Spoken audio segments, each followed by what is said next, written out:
Spectra Lab. Dr. Azam Arastu, I'd like to go ahead and welcome you on board. Thank you very much. Thank you for joining us, sir.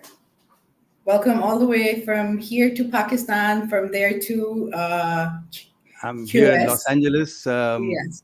in the west coast of in California, Los Angeles. I'm Great, 39. sir. Great to have you. Oh. Thank you for taking up the time, sir. Sir, I'd like to go ahead and start this fireside chat with our first question. That is, how do you envision the future of space economy evolving over the next decade? Plus, what role will innovation play in driving this transformation? First of all, let me thank you for inviting me to this fire chat. NICAT is a very interesting and important organization that has been recently formed. Thank you, sir. It was much required in the landscape of technology development and incubation of new technologies in Pakistan. For a country like Pakistan, space is not a nicety, in my view. It's a necessity. It's an area of science, an area of technology that we cannot afford to be behind. We have lagged behind on several other key technological revolutions, IT, agriculture, additive manufacturing, and so several others. This is one more chance that we have, and if we lose this, we will really regret, because the world is passing by so fast. And space is one place where all technologies confluence together and becomes the tip of the spear for the whole technology transformation. I have more than 35 years or almost 40 years of my whole entire background has been in space and working with one of the largest space companies in the world, and have been very fortunate to work through not only within Boeing Space Division, but also with many other multinational organizations within the United States, also all the NASA, Air Force, all, DARPA, and had led some really national level, international level programs through my tenure. Also had experience. The reason I'm giving a little bit of background was to set the scene of the questions that are coming, and not to. I just gave a short briefing. I was hoping you'd lead on from there. Okay. Also spent a lot of time working with international space agencies, especially, of course, NASA, and then you worked with European space agencies, Russian space agencies, Japanese agencies. Also was instrumental in developing the space policy for Australia. Had experience working with Indians, ISRO, and so on. So had a pretty wide experience. And the point I'm trying to make here is that in my 35, 40 years experience, I find the most exciting time for space is now. True. Although doing some really fancy projects, international space stations, missions to Mars, Jupiter, a lot of satellite programs, but I think we are entering into some really, really exciting times right now. And all that is thanks to innovation and private enterprise. These are the two major things, factors which really have exploded and the whole space industry, and that's why I call it democratized. It was a domain of elite or some very few big countries who could afford these big ticket programs. Now no longer. I mean, you look at our neighbor India, just recently launched Mars mission, $700 million, right? That is chump change in a national budget. But look at the activity, look at the way they have, how far the science and the promotion of science and technologies has happened because of that. And then, of course, the Chandrayaan project that they had for the moon. So now the cost has come down, and the barrier to entry into space industry has gone down significantly. There comes Pakistan. That's why I'm really really excited, and I think I feel if not now, it'll be never, because there are other very small countries and countries with very small budgets will overtake us, and it'll be hard for us to catch up. You're right. So that is leading from the background to say where we are going. So your question is, where do we see us in next decade? So Yes. so I have to then fractionate to say, what is space economy? What are the major elements of space economy?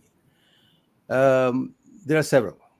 First, you have to have a space segment, which is satellite, of some kind of satellite, some kind of object that you're going to put into space. Then, so there's a whole plethora of technologies that go to do that. Second question is why we want to go into space. So there's a spacecraft itself, and then there's a payload of various kinds. The payload could be communications, could be Earth observations, could be weather observations, all kinds of things. So many things come into So one. many things, so many things. And then the second element is something we have to put that space into that object into its proper orbit. So you need launch vehicles. So launch vehicles, and I classify the space business as a three-legged stool, and you need a careful balance in all the three legs for a system to be stable. So one is space segment, second is launch vehicle systems, and the third is the infrastructure, the products that we're going to get out of the space segment to be useful for a benefit. For example, if I'm measuring tsunamis or weather patterns, that product is weather charts. I may want to do a communication satellite. So communications, but how you manage the communication systems around the world, that's another huge bunch of technologies that go with it. So we needed this three-legged stool to be able to, all these three legs have to be developed in synchronism to be able to have a sustained and a healthy space economy. In Pakistan, again, I will, from my very limited knowledge of Pakistan, although I left Pakistan in 1971, more than 53 years Wow. ago, Long time well ago. before you were born, I'm sure. True. But I love the country, of course. So I see Pakistan has made some inroads into space segment. Through 𝗙𝗵𝗁𝗀𝗀𝗀, they've launched some satellites. Although I would have liked to see a lot more activity in space. But the other two segments we lag behind significantly: the launch vehicle side and True. the space products. And all those areas we have to have and if without a launch vehicle program, you are dependent on somebody else to put your satellite into an orbit. So as soon as that happens, the game is over, because you are not, and you cannot control your destiny. You cannot go take a ride when you want it, where you want it. You can't put the satellite in the orbit of your choice, and as soon as somebody knows where you put the satellite, the game is over. If you know what I mean. Yes, So completely that is an understand. extremely important segment that needs to be developed. Now, look at what's happening around the world. The launch segment, we had a lot of private industries coming into the space segment, Boeing for one, and there was, we also, although we had launch vehicle contracts also, but typically most launch vehicle contracts were held very closely by the governments for a variety of obvious reasons, I would say, because they wanted to control who launches what, where, and when. And so, but But that barrier has now been broken for true. the very first That's time. that's You where I can, was even going to. There's a lot of private companies that are evolving towards that aspect. absolutely, and they are, Boeing and Lockheed Martin. They were the two major companies who were producing most launch vehicles up till now.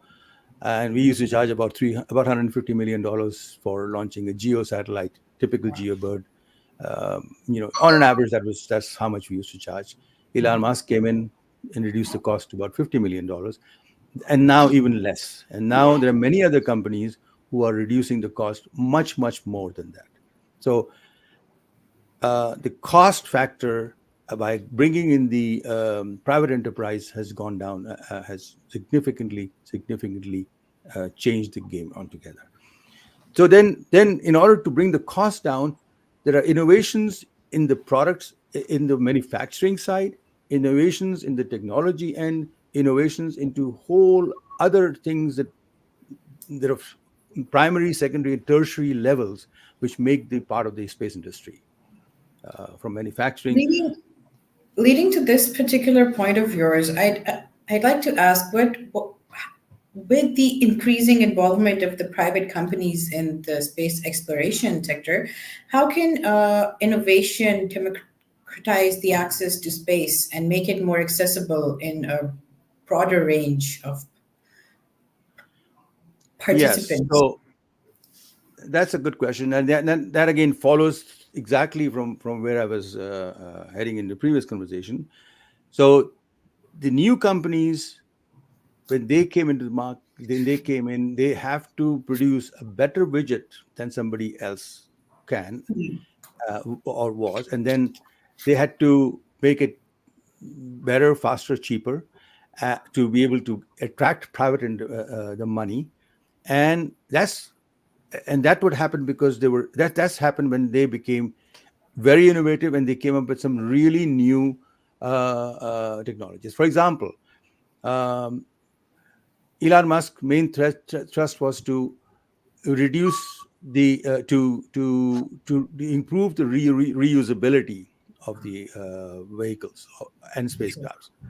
Reusability forces you to change the entire design paradigm and reduce the cost in such a way that you so the reusability of a launch vehicle um, has was a very innovative, and that was really a game changer, and that is what brought Elon Musk into the field, and now everybody is following suit onto that.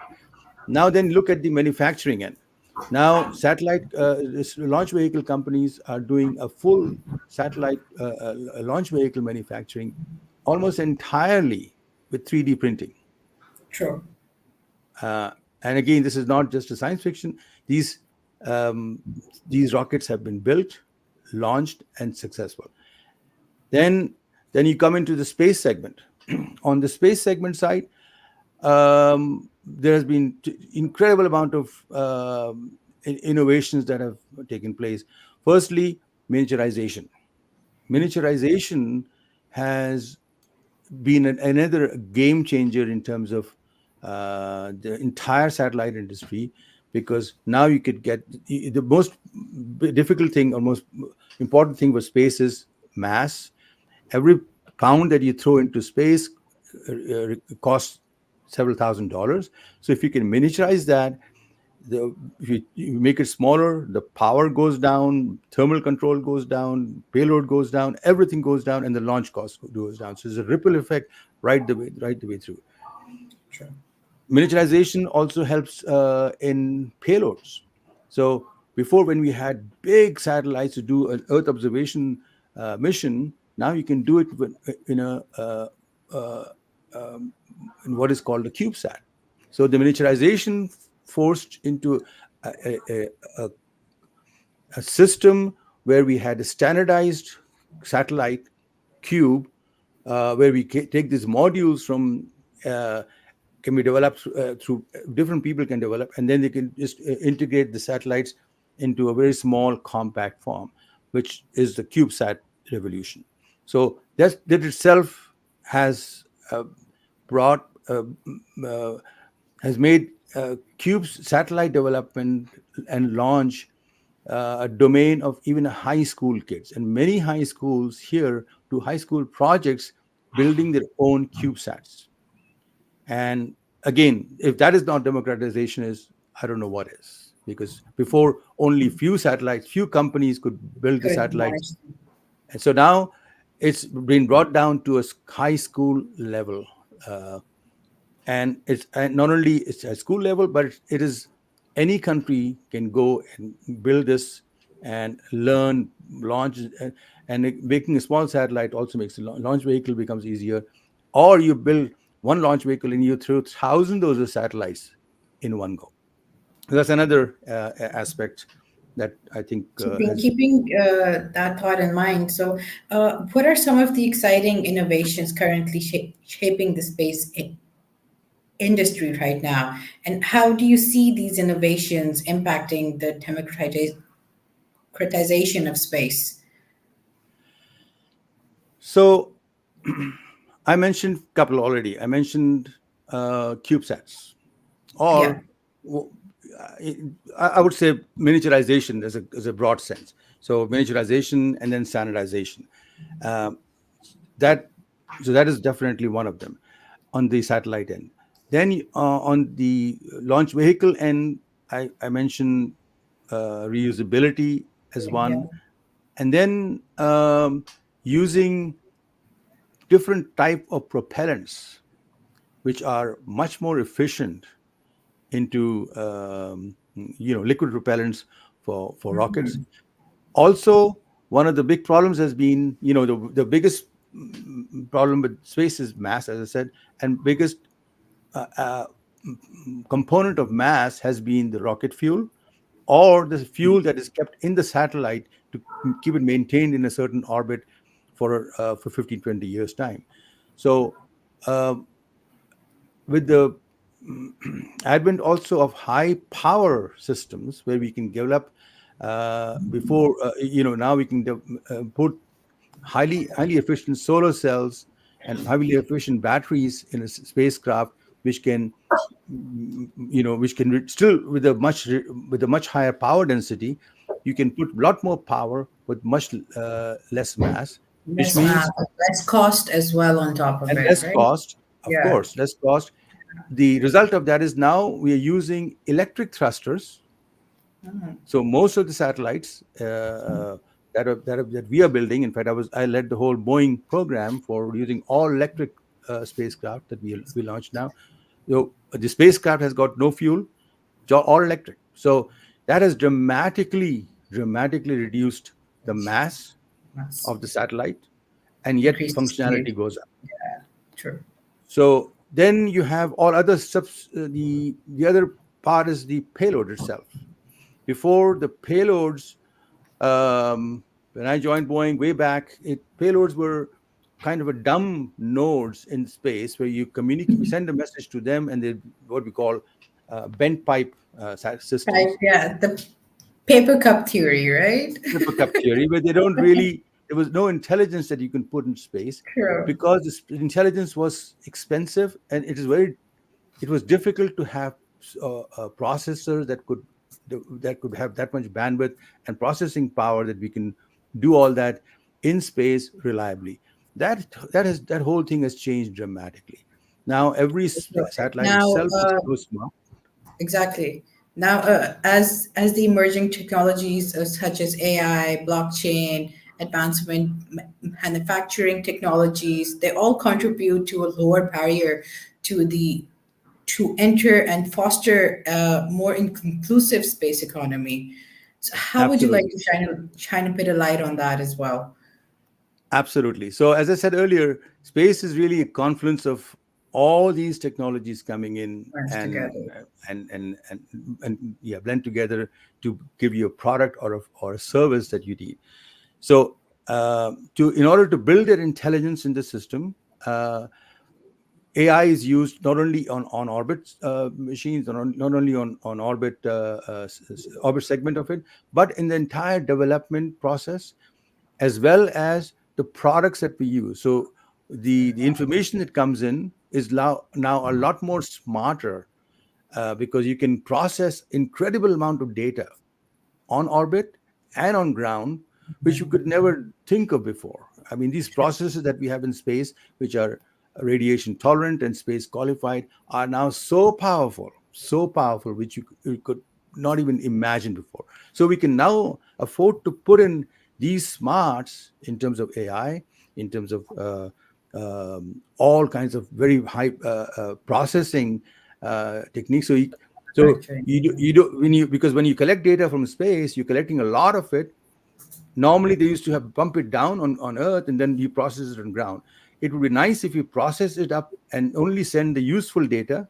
So that way, the node becomes very useful, and then you can have a network of these satellites, which is where things are moving in, where you're moving away from individual satellites or 2 or 3 satellites into a large constellations. So you have a smart constellation that is now can be possible, which is now leading up to saying, well, we have, if we want to have an internet backbone that we have up till now, which is based on fiber optic lines and a terrestrial network, which is extremely cumbersome, costly, and it requires incredible amount of money to develop that infrastructure to lay down the infrastructure for a fiber optic system. Wouldn't it be nice if we can lift the entire internet backbone up in space? You can only True. do it through these satellite constellations, and that's why we've been working to develop that for many years. GPS is one of them. It's not for communication, but for its navigation. But then to be able to do that, one of the critical thing was latency. So you have to bring the satellite down enough uh, to have latency compatible with the fiber optic links. So you have to bring it down to the LEO, about 400-500 kilometers range, to be able to get this thing. But if you do that, as soon as you come down, you need a lot more satellites. So that's why you have now satellites which are 50,000, 60,000 satellites, constellations that are being developed and not only developed, they are mostly on orbit already. Starlink is one of them. 𝗙𝗶𝗿𝗀 is already in development. Boeing had we worked with 𝗙𝗵𝘁𝗀𝗀 before, Iridium, and then Chinese have their own systems, Wow. European have their own systems, and Indians will have their own systems. So very soon now you'll see global connectivity, regardless over the mountains, oceans, almost instantaneous. So True. that's It's another like to massive. say, yeah, it's like to say, sorry to cut you there though, but like two heads are better than one. So if we all merge together, we can actually go ahead and is that what you're trying to say there? No. It's more than that. It's if Okay. the connectivity on ground. If I make a phone call from here to you to Pakistan, the information goes right now through some satellite links, but then mostly it's ground Uh, networks, right? yeah. There is a connectivity routing through fiber optic links going under the ocean, over land, and these fiber optic links cost an arm and a leg. Pakistan has a huge True. network of these fiber optic links to do that. True. Now, the entire network can be put into space and is being put into space, but there are two important requirements. One is bandwidth. We need the bandwidth, which is gigahertz bandwidth of fiber optics, and latency. Latency is the time it takes for me to make a phone call to you and come back. You actually, this is all within 50 milliseconds. Milliseconds. True. Milliseconds. So if you have a geo network, that's 36,000 miles, then it's too far. You have a finite latency, which is you cannot have calls do that. So you have to bring your satellites down. And if you bring the satellites down, you have to have many of them. Then another major revolution that took place is to be able to connect these satellites on orbit through laser links, right? Because I'm making a call to you, Okay. it'll connect to the nearest satellite above me, and then it'll locate the satellite above you and have a And communication through satellite through a laser okay. link, very high bandwidth, gigahertz levels, and bring it down to you. So, and that network is constantly being moved on orbit, because So all these technologies, then then the other thing is the ability to bring that data back to you on your phone at a very reasonable cost, True. right? So I have a phone here which should be able to, this device should be able to connect that. So I have to have a receiver powerful enough to go fit into my hand, robust enough, and cheap enough so everybody can afford. So For it. all these technologies has now been are happening right now and have been developed largely through private enterprise. True. Large, and that's where the maximum amount of innovation is taking place. Not the big ticket items, but all these little things which has made companies to do this, to help develop these large systems. Like you just mentioned that more of the space technology is being accessible to private companies and and certain individuals as well. So what exactly are the key challenges that need to be addressed to ensure the ensure responsible and sustainable development within space? Okay, so I may step back and ask a question. Say, how did this happen? How did the private enterprise come in, and how come they did not do this 20, 30 years ago? So I think this is where I would like to spend a couple of minutes specifically for Pakistan. And this is a Please. mantra I have been beating this drum for quite some time. Even when I was in Sure. Pakistan, I kept on saying this is one thing where we must change. All these innovations, a lot happened because the government realized, U.S. government, Europeans, French, Germans, uh, uh, even Indians, that you have to open the doors to private enterprise. So they created an organized private-public partnership methodologies and systems, a framework where the government will open up without. Right. I mean, it's not a, because the smartest brain are not in the government. Smartest brains are in the private industry. That's true anywhere in the country, anywhere in the world, because the private industry holds, because people who are smart enough, they will go on because they can do things much faster without any innovation. So how can we, the government's job is to tap that resource for their own benefit, right? So US did that carefully putting the procedures to develop a private public partnership, and that has helped huge dividends. Again, most recently India did the same, and Israel has now opened up the door, and it's amazing how many startup companies have just mushroomed in India, and they have changed the game altogether. And nothing would please me more to see the similar kind of uh, setup in Pakistan. Can you hear me? Yes, yes, I can hear you, Hello? sir. Oh, okay. I wasn't I sure. can I hear. wasn't sure whether I was still, because I thought something. No, no. All So, right.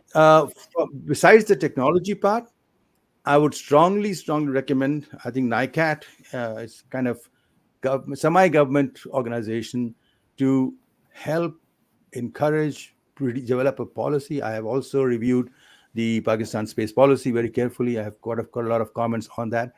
Um, but one thing that was missing is, or not emphasized enough in that policy, is how do we create a framework to do this, and that must be done. Uh, and For it's the to two create bodies, to yeah, create a to actually win-win work system. together. Yeah. So use the smarts in in the private sector. Put all the constraints. I know space is an area which obviously people think it has to be very secret and classified, only domain for a few people. That's true, but you can still get put the right framework, right parameters, right checks and balances in the system, but open it up. You will Pakistan. It'll be Pakistani, the youngsters, the talent is incredible. You have to unleash that talent before the talent goes away to help other countries. True. So that's one thing. That's my pet peeve. I cannot. Uh, I cannot, I feel very strongly about that. And I think any country who does that now will will really help, because And another benefit. reason is because a lot of these technologies now again has been democratized. True. It's not only for those large companies. So now they've come down to a level where, so this is a perfect time to create that framework and tap the resource. So that's one of the biggest barriers that we have in Pakistan. And again, that's one of the biggest barriers most other companies also have, most other countries have, because they don't know. They think allowing a private company is letting some, letting us secrets out. That's not true. Secrets are true. There's always, you have to create a mechanism True. True. and trust people to do that, and you'll be surprised or the dividends you'll get. True. So, what opportunities do you exactly see for the collaborations between established space industry play and the startups or innovators in driving the democratization of space economy? Okay, so again, for that question, I need to again step back and say, why space? Why do you want to go to that domain? So then I have to look through, what are my problems of national significance? What is the thing that we are really being hurted? I see 25 million kids out of school. That is a major, what a waste. What an Waste. incredible waste of a, it's 25 million is a more than most countries' population. True. And why can't we do this? Because of lack of resources. Because we are thinking in conventional terms. To building school, the brick and mortar, the teachers. Yes, of course, that'll cost money and it'll take time. And those 25 millions, that lives will be lost by the time we do anything. Then our agriculture, we are agricultural country. We don't know what the water situation is. We don't know what the soil conditions are. We don't know a whole bunch of things. We have God has blessed us with the most amazing water system, through from mountain to the ocean. But we have very, when the floods come, they destroy most of Pakistan, True. because we just don't know what is happening when, and we can't. So, and I can go on and on and on for these things. So, and I see most of these problems, if we think outside the box and use space as a place to, because when you go up and use the modern day technology, you can start leapfrogging from where we are or from conventional ways, and for a little amount, for a very little cost, you can actually achieve a heck of a lot of the bang for the buck will be amazing. And that's where I think we I would expect that the space policy to focus on not space for the sake of space, but space for the development of a country in specific tech sectors with specific markers that we know. It'll, we can tackle the education problem So, significantly. education, outreach of efforts towards these areas where they can focus on helping them to grow more. Yes, absolutely. A farmer needs the conditions of his soil. Yes. Now I can put a hyperspectral imager on a satellite, which hardly costs anything, and I'll give you an entire mapping of every chemical it is he has on his soil, and provide them every quarterly or every month for a fraction of a cost. And if you do that, then you'll know what fertilizer to put, how much water to put, what chemicals to put, and improve our productivity incredibly. Our productivity of an average acreage is half than what is happening right next door to India. Why? It's criminal. For this, I do. I'll keep it in mind. I'll share two of our startups who are currently working on the part where they're using drones, agricultural drones. Yes, One is yes, using them to absolutely. spray the fields, trying to help farmers out in that aspect. One of them is trying to go ahead and help them on how they can ensure their soil is right for the Right, right season and time, absolutely. medication to the soil. I'll go ahead and Yes, share those with you. please, Definitely. please. Yes, absolutely. And drone is just one step below space. So Below the yeah, space all you too. want to do is to But go up. The idea is the true. same. You want Yeah, to think outside the box instead of now going up and take the whatever lowest cost factor, and that's perfectly okay. Or else you can use a blimp or long duration, drones keep flying. All this, absolutely. But water resource, keeping our glaciers glaciers. and our entire water mapping and getting very good handle on our water resources all the way through our power grids. True. And water affects every which way of our economy. And True. then you have, health. We cannot reach, our terrain is such, and we cannot reach every person across, and we can provide a health system through remotes, through virtual connections with a high bandwidth network, incredibly cost effectively. So basically you can bring a trained doctor or nurse to any, just like a teacher to every village. You can bring a highly trained doctor or specialist to any person in Pakistan at fraction of a cost.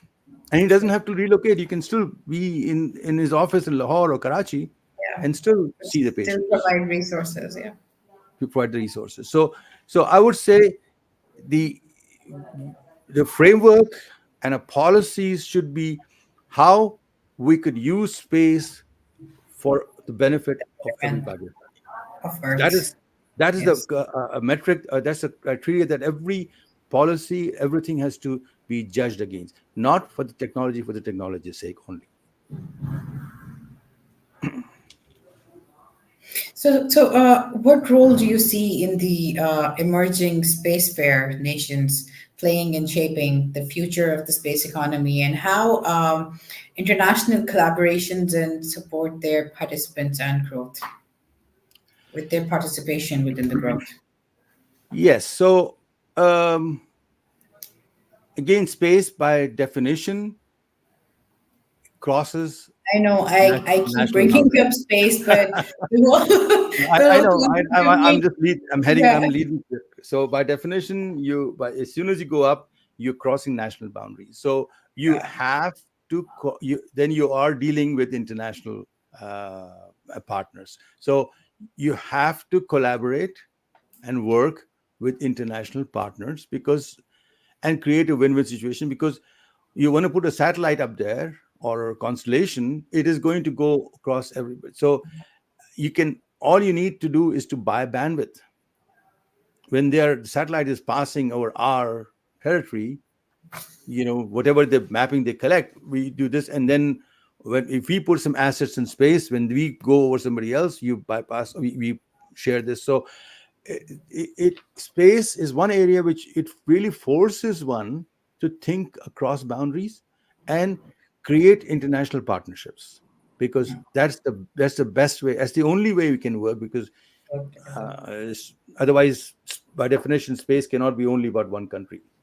True. So in this respect, yes, space, we have to have collaborative effort set up, because there are many countries who want to do the same, who want to enter into space areas. Either they don't have the resources, either they don't have the manpower or the technical depth to be able to get this thing. So uh, India is again uh, posing itself very well. It's already has more than 120 billion dollars of exports from IT, but they are targeting over 100 billion in space activities. So because same thing, they are they're going they're trying to they kind of selected that as a niche area that they have to get into. Several, for some reason, space also. At the same time, as I said, space is a tip of the spear. Through that, you can develop a whole bunch of industries. Plus, it's one area which will attract and retain talented human resources in the country, because that's so. I think, again, from a Pakistan vantage point, the international collaboration is a must. Now, question is with whom. So I would say there are a couple of avenues that we look at. One is, of course, our friendly Muslim countries who have the wealth but don't have the resources. So we can, we can provide the resources, technical resources with their money. Dubai, Emirates is one, Saudi and so on. And then you have Central Asian countries who also want to do that, because most European countries in America or US will not allow them to enter this race. Second area that we have, we're very fortunate to have China as a partner. China is, in my view, is going to be number one in space very soon, or close to it, or will be second. It'll give all other countries run for the money in the way the space technology. So we it'll be shameful if we don't exploit our friendship and our relationship with China in that. So I would say that's, and part of our CPEC, whoever negotiates CPEC, I would say X percentage should money should be going into space collaboration to alleviate our problems. Develop space infrastructure at the same time to help education, to help poverty, to help health, or water resources, agriculture.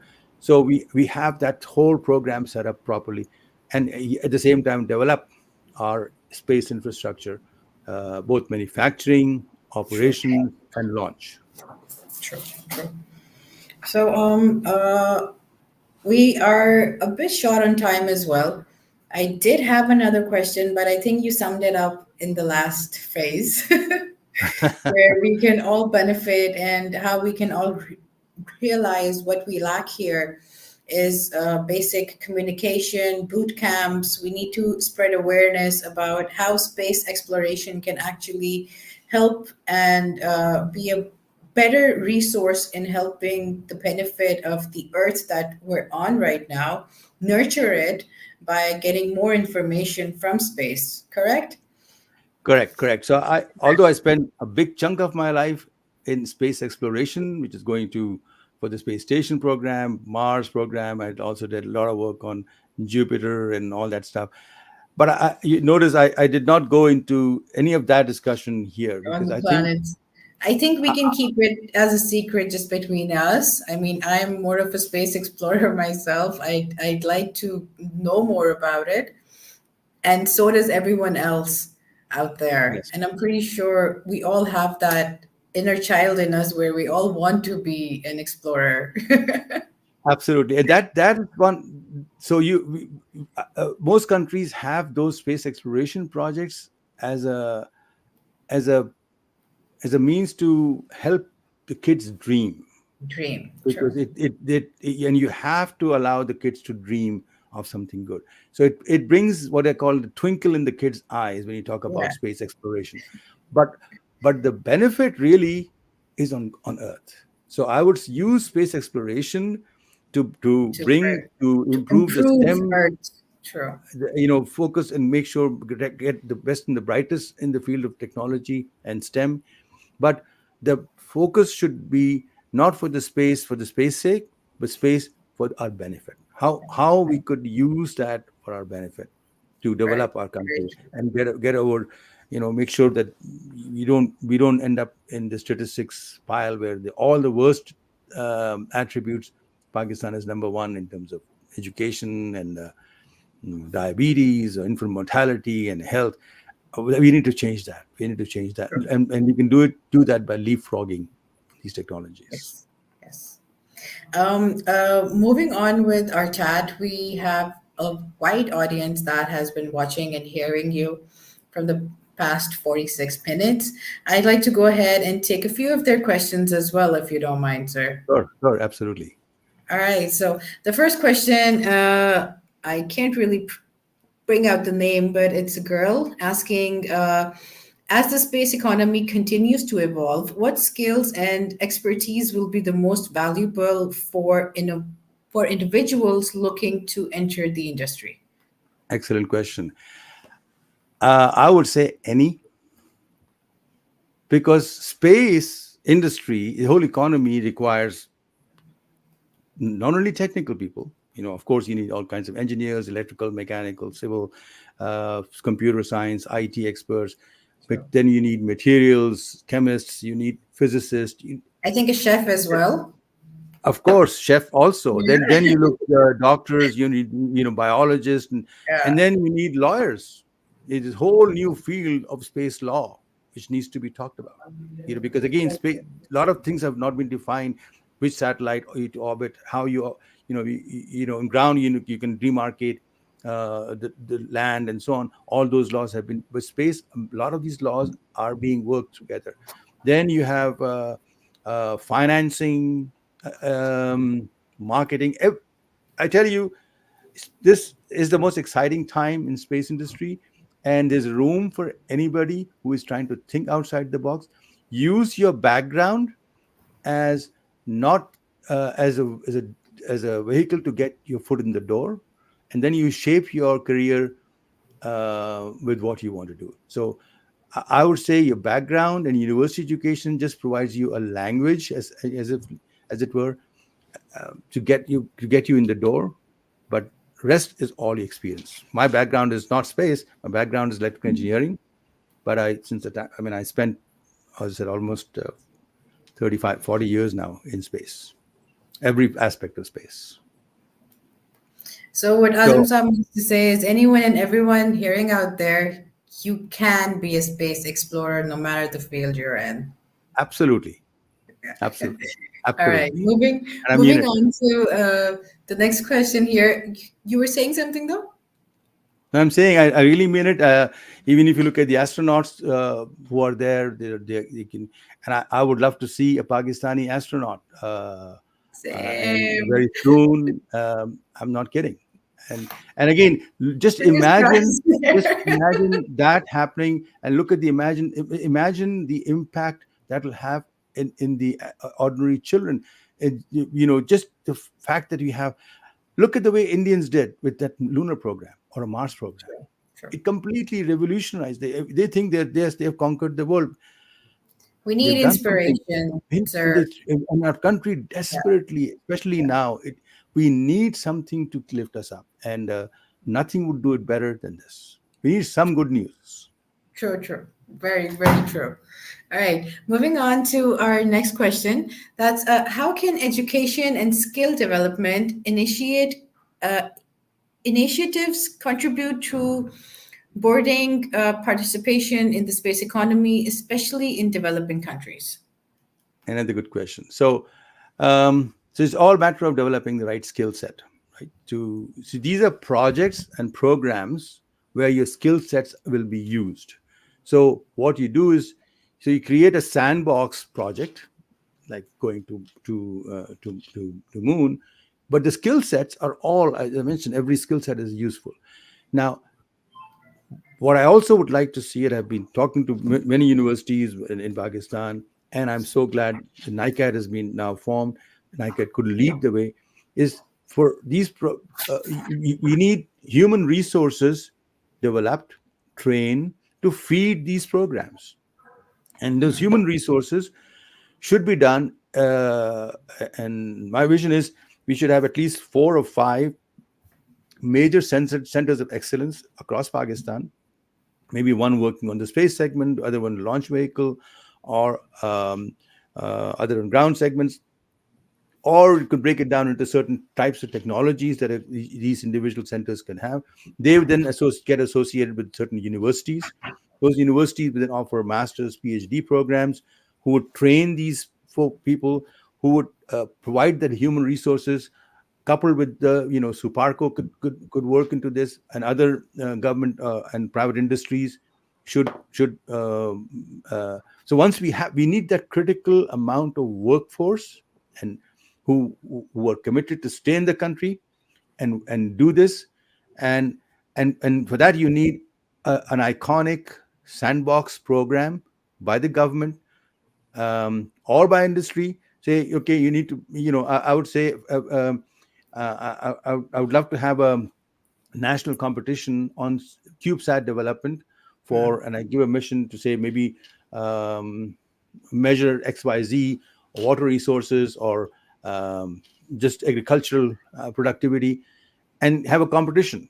And we provide the kits to these people, and then we have teams across those centers who are, one is expert in propulsion, the other is expert in communications, the other in computers, the other in structures, other in power. So these teams, so that's how and that's exactly how these human resources develop in the West as well as many developing countries.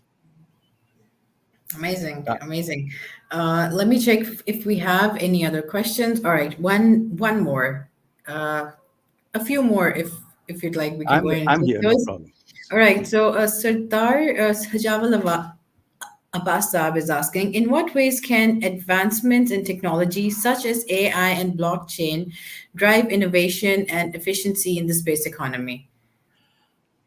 Okay, I think I answered this question already Yes, as we part of one of actually your did go questions. ahead with this So we before. went through Must have joined AI in and on. blockchain are the buzzwords that we have in IT industry right now.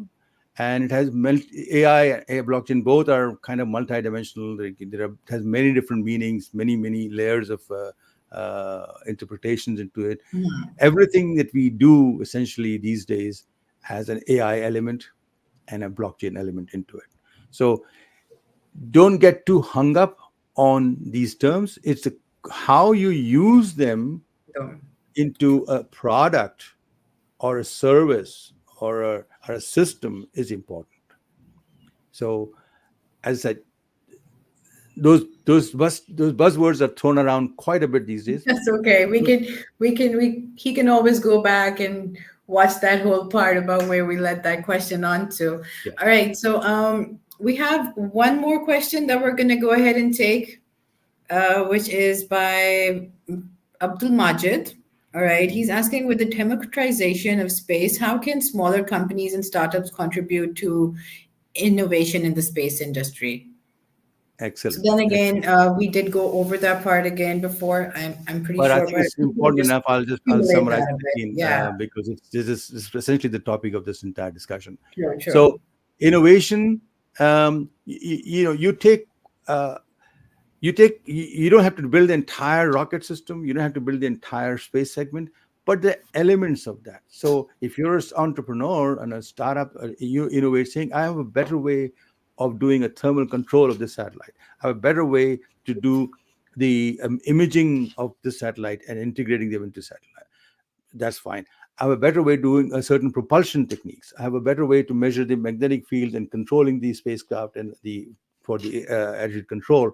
There are many things. Or I have a better way to measure the Earth, the images, and process them to get a better product out of it. So that's where the innovation really comes in. Break it down to small manageable area that you could do with a small, either yourself or a small team or 4 or 5 dedicated engineers or people, and build upon that. That's exactly how everybody else is doing across the world. So, and then what other big companies do is to take those pieces together and you integrate that and to put a larger system. But you focus on small steps and maybe do a 3D printing of a particular sensor. You know, if you can do that, because if you can ensure that it reduces the cost by a factor of X, and you can get a better widget. That's so. I would highly recommend breaking it down that way. And again, if anybody from your team need any help, I'm always available. That would be great. Actually, while we were at our previous question, it did occur to my mind.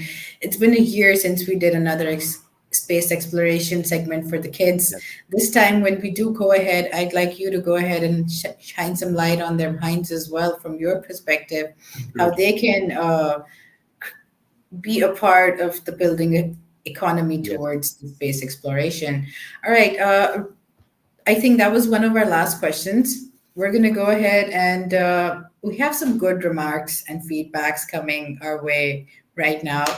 And I'd like to go ahead and thank you and plus share those with you as well. So, Muhammad Hasnan Raza says, a very informative session, and it feels great listening to Dr. Azam Arastu every time. I Oh, hope okay. he's a I big know. fan of yours. Yes, he is a stand. He did a lot of work in Great, Aspire Pakistan. Yes, he is. great, He's a great. great. We have another one, 𝗙𝗵𝘁𝗀𝗲𝘀𝗶𝗱𝗲. He says, "Dear team, thank you so very much for this." You're most welcome. Thank you so much, sir. We really appreciate your time and your intel. Would like to have more collaborations with you like this to shine some light on our young minds and how they can uh, really think ahead and make their dreams come true. Where they thought as a kid they could explore the world, they could explore the universe or space. Now, with your insights and others like you who have actually gone through the experience of exploring most part of it for us and making it easier for us to move ahead, which is amazing, sir. And I would Humbly, like thank to, you so I'd like much. to share a little story here very Please, quickly. please, please do. Would love that. The way I got into space business, I was like everybody else. I grew up in Karachi. I did my schooling and intermediate in Karachi, joined NED. But that's the time, 1969 was the first lunar mission, Apollo mission. Karachi, we just introduced television came into Karachi. It was an old black and white system. And I remember as a kid, 15-year-old kid, watching the entire lunar landing, and I was glued glued to TV, and Wow. I could not. It was a I could It not was in even black and white imagine. as well, correct? It was black and white, Black and white, black and yeah. but that TV was just recently introduced in Karachi at that time, True. and I saw that, and that changed my entire life. Wow. So that TV program put the twinkle in my eye, and I see we really need programs and discussions and forums where the kids really need to dream. You've True. robbed the most important part of the kids growing up is the dreaming. We have to allow them to dream and provide platforms where we can shape their dreams into realities. True, sir. And I True. strongly believe in that. Thank you so much, Dr. Azam Saab. Really, really appreciate you took out the time for us all the way from US and shining light on people all the way here in Pakistan and all over the globe as well. I'm pretty sure we're live right now and most of our viewers are from all over the world. Thank you so much for joining us, sir. Humbly appreciate it. And I wish you were here. I'd give you a souvenir as well, which we have. But I'll do take a send virtual me your one. address. We'll go ahead and send it over to you somehow. We'll make sure we do that. Really, really Thank you. appreciate it, sir. If Thank you. if there's a few words you'd like to say right at the end, we'd appreciate it. Well, in the end, I would say I love Pakistan, and I think the talent that after my retirement, I've been spending a lot more time in Pakistan virtually. Sneha knows that, and I've been doing most of my work has been trying to help develop innovation in the innovation culture in Pakistan, develop startup companies. And one thing I've noticed and found, the talent that we have is amazing and incredible talent. Pakistanis youngsters are second to none, Amazing. and I think they all they need is a little bit of helping hand, a little bit of guidance, and and we who've got gray hairs now, working and spending 30, 40 years abroad, or 50, use us. And I can safely say, like, there are many friends who are here who they want to help, but they don't know how to help. But use them, get their advice, make them your mentors, make them your uh, coaches, whatever. You will be surprised. They'll go out of the way to help you, guide in your career, in your any projects that you have. So use us, and we'll be more than glad to help. And I think I hope and pray Pakistan Pakistanis deserve much better than what they have right now. In Thank the you so future is much. in your hands. Thank you so much, sir. Thank you, audience, for having us. And do share your feedbacks and let us know what other topics we can bring up and have another discussion with Azam Saab again. We'd love to have you again, sir. Thank you so much, Sure. everyone. Thank you, sir. Khuda Assalamu alaikum. Hafiz. Khuda Hafiz.